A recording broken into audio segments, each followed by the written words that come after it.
नाम बदलने वालों की फौज को लगी जबरदस्त लताड़, आका करने लगे आह आह। सुप्रीम कोर्ट की फटकार से हिल गए बीजेपी नेता, लगे सोचने अब क्या करेंगे बेटा।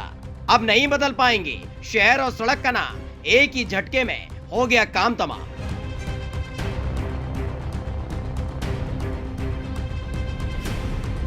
आप सच्ची सच्ची बताइए, आपको बीजेपी की सरकार की सबसे बड़ी उपलब्धि लगती क्या है?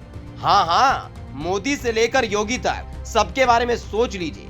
नहीं सोच पाए, यही तो है, यही तो।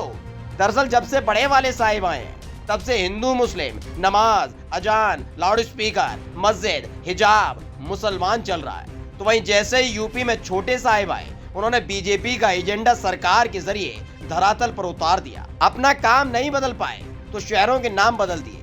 जब भी कोई पूछे तो बस यही उपलब्धि गा रहे थे।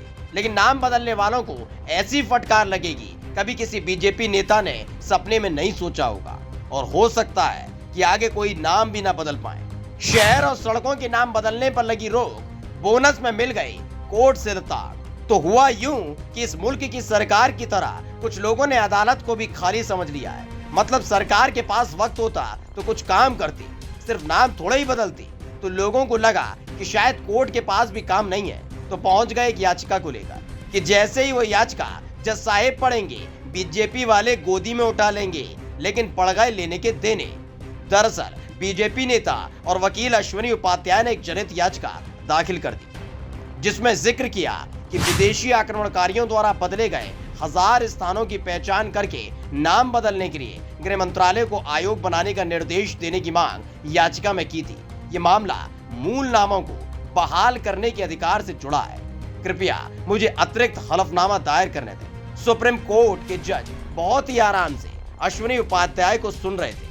वो अपनी अपनी कहे जा रहे थे। बात खत्म हुई तो शुरू हुई क्लास। सुप्रीम कोर्ट ने कहा कि अपनी याचिका देखें, मुस्लिम नाम पर हजारों सड़कें हैं, हम आपकी याचिका से चिंतित हैं, ये इतिहास के बारे में है। सुप्रीम कोर्ट ने कहा कि अनुच्छेद 32 के तहत याचिका है, आपके किस मौलिक अधिकार का हनन हो रहा है। इसके बाद बीजेपी नेता अश्विनी उपाध्याय वही हवाला देने लगे जो बात बात पर बीजेपी के सूरमा देते हैं कि ये उन लोगों के नाम पर है जिन्होंने हमारे देश को लूटा, हम पर अत्याचार किया, जिस पर कोर्ट ने साफ कर दिया है कि भारत आज एक धर्मनिरपेक्ष देश है। आपका मुद्दा एक विशेष समुदाय पर उठाया जा रहा है जिसे बर्बर कहा जाता है। क्या आप देश को उबाल में रखना चाहते?